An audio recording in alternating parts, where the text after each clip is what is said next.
మోసం చేసే విధానం ఏంటంటే స్క్రబెక్స్ అనే మెషిన్ని తెచ్చి ఈ మెషిన్ ద్వారా మీరు ఇవి తయారు చేసి మార్కెట్లో అమ్మి మీరు డబ్బులు గడించవచ్చు అని ఒక ఆశ చూపించి ఆ మెషిన్ తక్కువ ధర గల మెషిన్ 30,000కి అమ్మి, అంతేకాకుండా అగ్రిమెంట్గా ఈ వ్యాపారంలో మీరు ఇన్వాల్వ్ అవ్వాలంటే మాకు ఒక ₹1,00,000 మీరు ఇదనమాట, అంటే దీన్ని ఏమంటారంటే స్పాన్సర్షిప్ ఇవ్వడానికి ₹1,00,000 టైప్లో మనకి రెప్యూటెడ్ కంపెనీస్ గుడ్ విల్ కింద ఎలా తీసుకుంటాయో ఆ విధంగా అనమాట.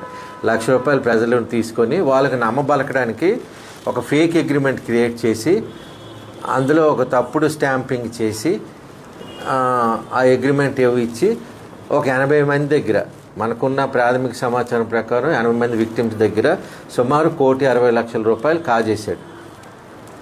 కాజేసిన తర్వాత బోర్డు తిప్పేశాడు.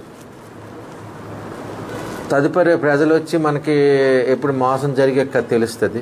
మనం చెప్పిన తర్వాత ఇది ఇమీడియట్గా ఎఫ్ఐఆర్ రిజిస్టర్ చేసి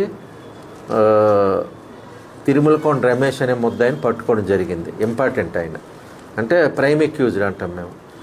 అయితే ఎంతమంది వీడికి కనెక్టెడ్ కూడా ఉంటారు, అది కూడా చేయడానికి ముందు వీడిని రిమాండ్కి మనం వితిన్ స్టిపులేటెడ్ టైంలో పంపించాలి కాబట్టి ముందు రిమాండ్కి పంపించి పోలీస్ కస్టడీ తీసుకొని విచారిస్తాం. ఈ దర్యాప్తులు ఇంకా బోల్డ్ విషయాలు తేవాల్సి ఉంది. ప్రస్తుతానికి ఈ మెషిన్స్ అన్నీ సీజ్ చేశారు. ఇంకా ఇందులో వీడు తనకు బ్యాంక్ అకౌంట్స్, ఫోన్పే అకౌంట్స్, తర్వాత ఎస్ఆర్ఓలకు రాసి వీడి ప్రాపర్టీస్ ఏమైనా కొన్నారా, ఇదంతా వచ్చిన తర్వాత వీళ్ళు ఏ ప్రాపర్టీ ఈ కంపెనీ మొదలుపెట్టిన తర్వాత కొన్నారో అదంతా సీజ్ చేయడం జరుగుతుంది. ఇప్పుడు బిఎన్ఎస్ఎస్ యాక్ట్లో కొత్తగా ప్రావిజన్ ఉంది.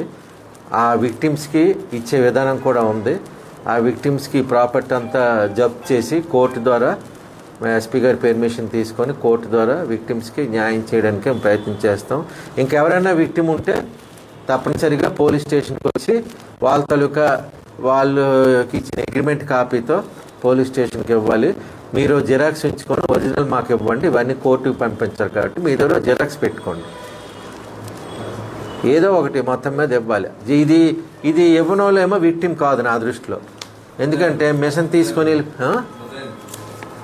కాబట్టి ఎవరి దగ్గరైనా ఇలాంటిది ఉంటే తెచ్చి చూపించండి. చూపిస్తే తప్పనిసరిగా వాళ్ళకు కూడా విక్టిమ్ లిస్ట్లో చేర్చి న్యాయం చేయడానికి ప్రయత్నం చేస్తాం. ఇప్పుడు ఈ రమేష్నేమో మన కోర్టుకి ఇప్పుడు పరుస్తున్నాం అనమాట. వేగంగా చేశారు, ఇంకా చేయవలసి ఉంది, తప్పనిసరిగా చేస్తాం.